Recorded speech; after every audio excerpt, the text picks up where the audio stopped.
इस वीडियो में हम वाल्मीकि रामायण की सहायता से भगवान श्री राम की अयोध्यापुरी के विषय में जानकारी प्राप्त करेंगे। चलिए हम खोलते हैं वाल्मीकि रामायण का 5वां सर्ग और उसका 4था श्लोक। वाल्मीकि ने अयोध्या नगरी का वर्णन कुछ इस प्रकार किया है।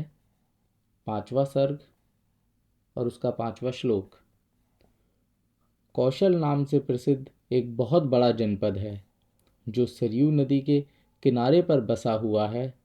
वह प्रचुर धन धान्य से संपन्न, सुखी और समृद्धशाली है। उस जनपद में अयोध्या नाम की एक नगरी है जो समस्त लोकों में विख्यात है। उस पुरी को स्वयं महाराज मनु ने बनवाया और बसाया था। यह नगरी 12 योजन लंबी और 3 योजन चौड़ी है। इसका अर्थ हुआ कि अयोध्या नगरी लगभग 154 किलोमीटर लंबी और 38 किलोमीटर चौड़ी है। चलिए एक और रामायण खोलकर देखते हैं।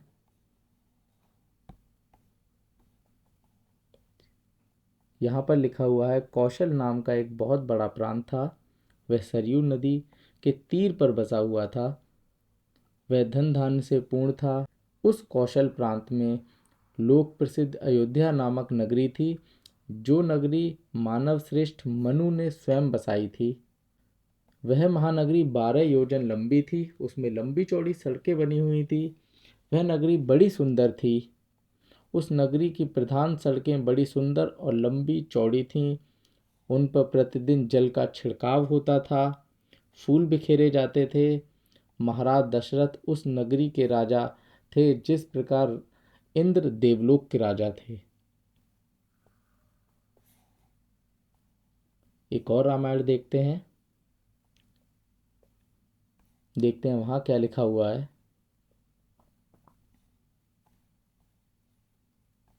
यह देखिए इसका 5वां, 6ठा और 7वां श्लोक। वह 12 योजन लंबी और 3 योजन चौड़ी थी। वह वहां बाहर के जनपदों में जाने का जो विशाल राजमार्ग था। इसका मतलब तीनों ही रामायणों में एक ही बात लिखी हुई है। एक बार हम द्वारिका प्रसाद शर्मा जी की रामायण भी खोलकर देख लेते हैं। यह महापुरी 12 योजन चौड़ी थी। नगरी में बड़ी सुंदर लंबी और चौड़ी सड़कें थी।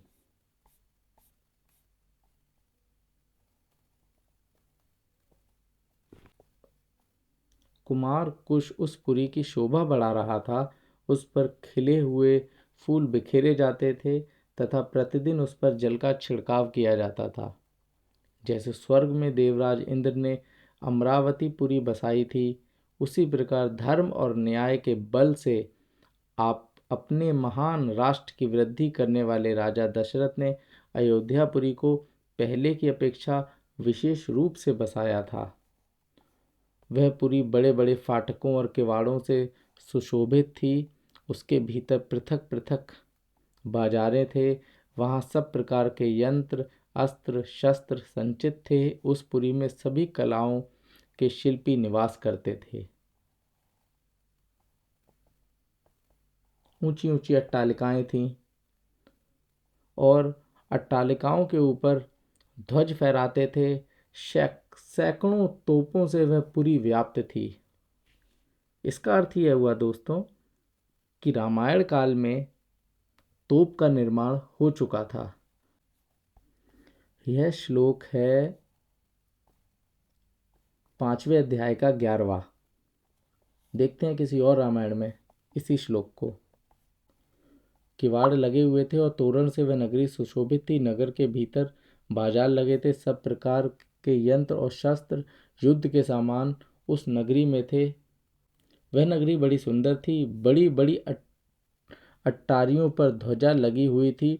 सैकड़ों शतघ्नी, एक अस्त्र जिससे सैकड़ों आदमी मरे। इसका मतलब तोप उस नगर की 4 दीवारियों पर लगी हुई थीं। वेश्याएं और नाटक करने वालों का दल भी उस नगरी में जहां तहां था। देखते हैं किसी और रामायण में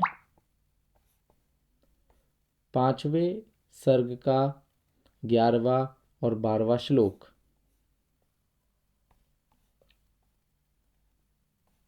उस पुरी में बहुत सी नाटक मंडलियां थीं, जिनमें केवल स्त्रियां ही नृत्य एवं अभिनय करती थीं।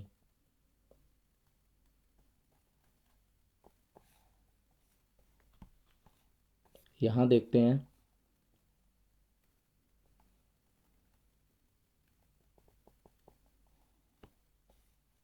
यहाँ पर भी लिखा हुआ है कि उस अयोध्यापुरी में सैकड़ों तोपें लगी हुई थीं। स्त्रियों की नाट्य समितियों की भी उसमें कमी नहीं थी। यह नगरी दुर्गम किले और खाई से युक्त थी तथा उसे किसी प्रकार भी शत्रु जन अपने हाथ नहीं लगा सकते थे। हाथी, घोड़े, बैल, ऊंट, खच्चर जगह जगह देख पड़ते थे। इससे यह अर्थ निकलता है कि अयोध्या नगरी में उस समय जगह जगह ऊंट भी दिखाई पड़ते थे। और हम लोग जानते हैं कि ऊंट का उपयोग सिर्फ रेगिस्तानी इलाकों में होता है। चलिए देखते हैं ये 13वां श्लोक किसी और रामायण में। ये वाल्मीकि रामायण है, गीता प्रेस गोरखपुर की। उसमें चारों ओर गहरी खाई खुदी थी, जिसमें प्रवेश करना या जिसे लागना अत्यंत कठिन था। वह नगरी दूसरों के लिए सर्वथा दुर्गम एवं दुर्जय थी। घोड़े, हाथी, गाय, बैल, ऊंट तथा गधे आदि उपयोगी पशुओं से वह पूरी भरी पूरी थी। इसका मतलब ऊंट एक उपयोगी जानवर था और अयोध्यावासी ऊंट का उपयोग करते थे, जबकि ऊंट सिर्फ राजस्थान या रेगिस्तानी इलाकों में पाया जाता है। इसका 14वां श्लोक पढ़ते हैं। राजा के महलों में रत्न जड़े थे, वे पर्वत के समान मालूम होते थे। उस नगरी में अनेक गुप्त ग्रह भी थे। वह नगरी इंद्र की अमरावती पुरी के समान थी। वह नगरी बड़े सुंदर ढंग से बसी हुई थी। उसके 8 कोने थे। वहाँ हजारों वेश्याएं थीं। वहाँ सब प्रकार के रत्न थे। चलिए श्लोक नंबर 16 वाल्मीकि रामायण का देखते हैं।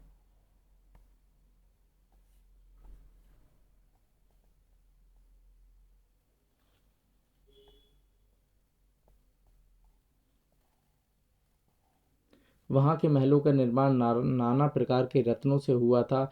वे गगनचुंबी प्रसाद पर्वतों के समान जान पड़ते थे। मतलब गगनचुंबी अट्टालिकाएं, बहुत ऊंची ऊंची बिल्डिंगें थीं। उनसे उस पुरी की बड़ी शोभा हो रही थी। बहुसंख्यक कूटगारों, गुप्त ग्रहों अथवा स्त्रियों के क्रीड़ा भवनों से परिपूर्ण वह नगरी इंद्र की अमरावती के समान जान पड़ती थी। यहाँ पर वैश्याओं की जगह स्त्रियों के क्रीड़ा भवनों का जिक्र किया गया है। चलिए एक और रामायण में खोलकर देखते हैं। यहाँ पर भी स्त्रियों के क्रीड़ा भवनों की चर्चा आती है।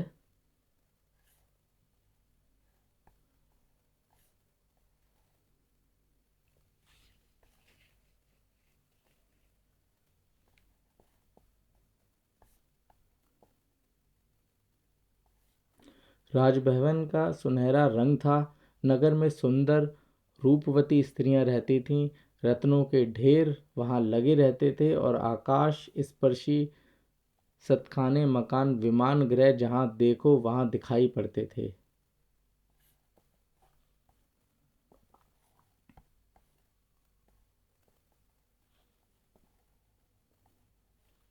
वह नगरी बड़े सुंदर ढंग से बसी हुई थी। उसके 8 कोने थे। वहाँ हजारों वेश्याएं थीं। बस्ती बहुत सघन थी। वहाँ से कहीं से अवकाश न था। समतल भूमि में बसी हुई थी। वहाँ खूब धान्य होता था और ईख का रस भी प्राप्त होता था। वह नगरी पृथ्वी में सबसे श्रेष्ठ थी। जिस प्रकार सिद्धों ने तपस्या द्वारा आकाश में विमान प्राप्त किया है, उसी प्रकार इस नगरी के भी गृह बड़े सुंदर बने थे और उन ग्रहों में उत्तम पुरुष निवास करते थे, जो दूसरों के बाणों से नहीं बेधे जा सकते थे, जो शब्द वेदी बाण चला सकते थे। इसका मतलब अयोध्यापुरी में जितने भी लोग थे वो सभी शब्द वेदी बाण चला सकते थे। जो बड़ी शीघ्रता से बाण चला सकते थे। वन में मस्त विचरने वाले सिंह, बाघ और शूकरों को तीखे शस्त्रों से और बाहुबल से भी मारने वाले थे। महारथी उस नगर में हजारों थे, मतलब सभी लोग महारथी थे। राजा दशरथ उसी नगरी में निवास करते थे।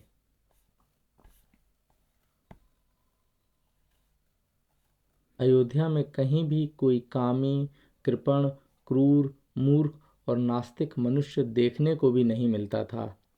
वहाँ के सभी स्त्री पुरुष धर्मशील, संयमी, सदा प्रसन्न रहने वाले तथा शील और सदाचार की दृष्टि से महर्षियों की भांति निर्मल थे।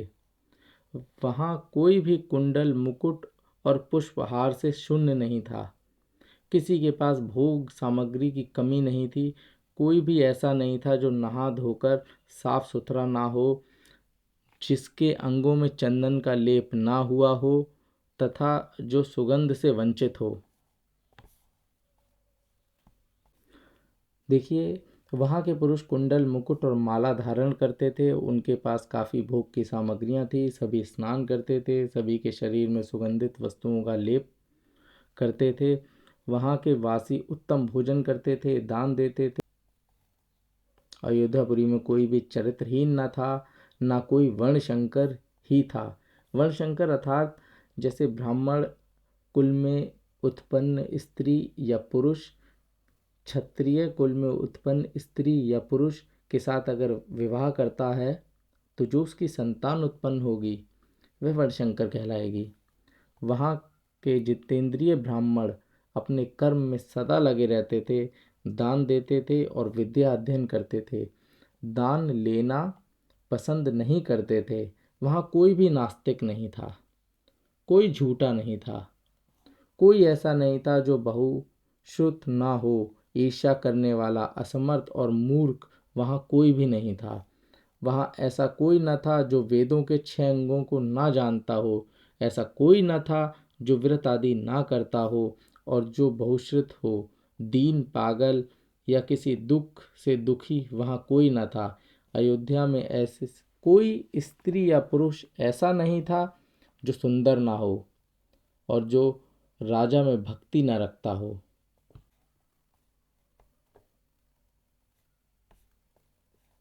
ब्राह्मण आदि चारों वर्णों के लोग देवता और अतिथियों के पूजक, कृतज्ञ, उदार, शूरवीर और पराक्रमी थे।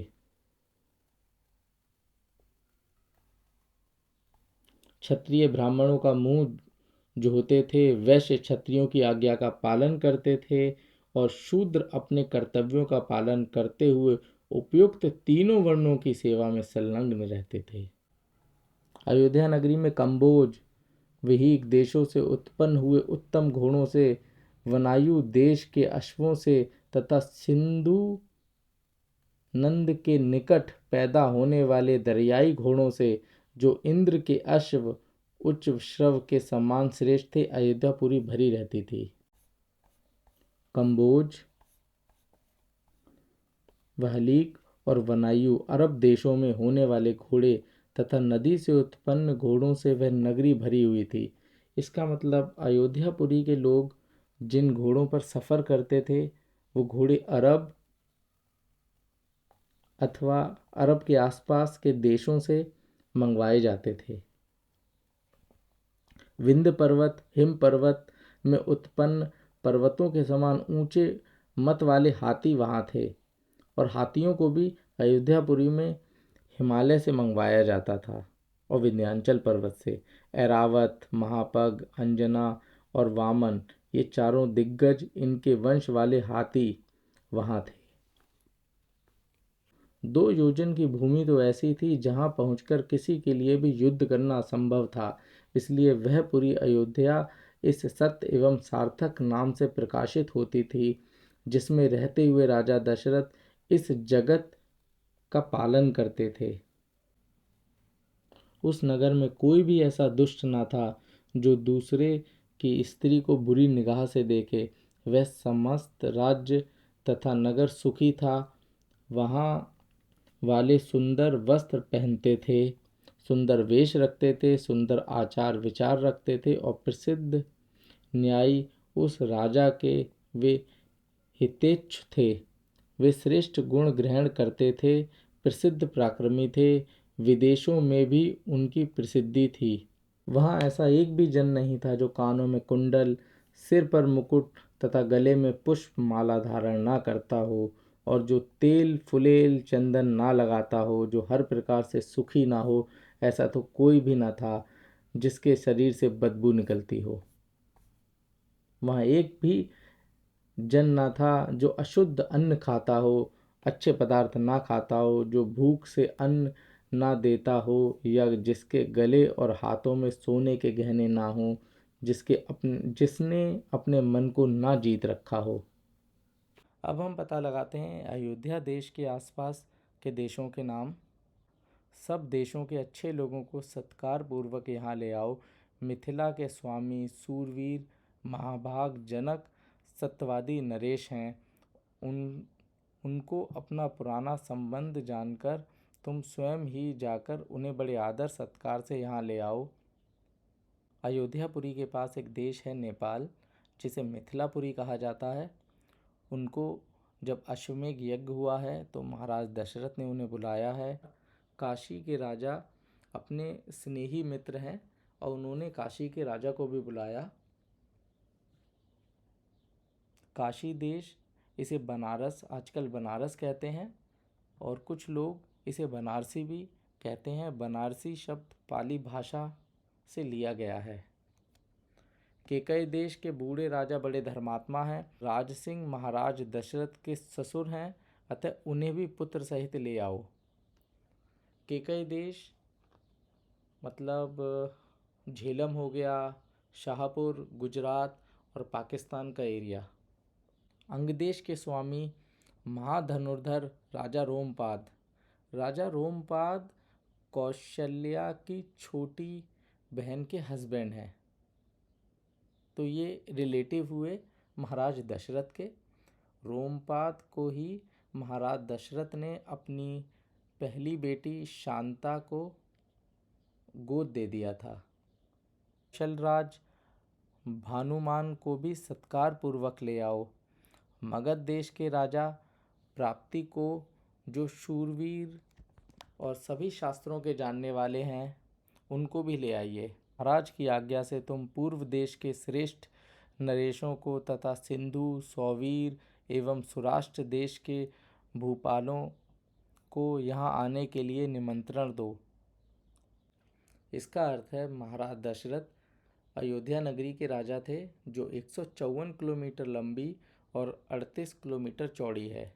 इसके अलावा भारत में जो अन्य जगह हैं, वहाँ पे अलग अलग राजाओं का शासन हुआ करता था। इसके स्वामी महाधनुर्धर राजा रोमपाद हमारे महाराज के मित्र हैं, अतः उन्हें पुत्र सहित यहाँ सत्कार पूर्वक ले आओ। अंगदेश की राजधानी चंपापुरी हुआ करती थी।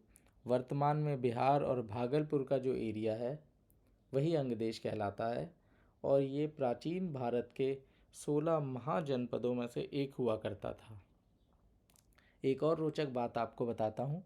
जो रोमपाद महाराज हैं, ये इनकी शादी कौशल्या की छोटी बहन से हुई थी, और कौशल्या ने अपनी छोटी बहन को अपनी पहली बेटी शांता उपहार स्वरूप दे दी थी। तो इन्होंने दशरथ की जो बेटी है उनको अपनी पुत्री के समान पाला भी है। इस वीडियो में मैं आपको एक और रोचक तथ्य बताना चाहता हूँ। महाराज दशरथ की बाकी 2 पत्नियों का भी जिक्र आता है।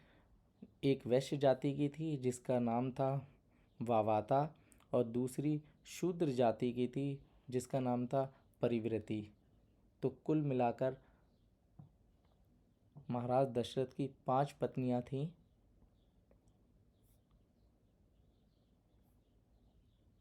अगर आप वाल्मीकि रामायण में इसे खुद पढ़ना चाहते हैं तो आप चतुर्दश यानी कि 14वें सर्ग का 34वां और 35वां श्लोक पढ़ें।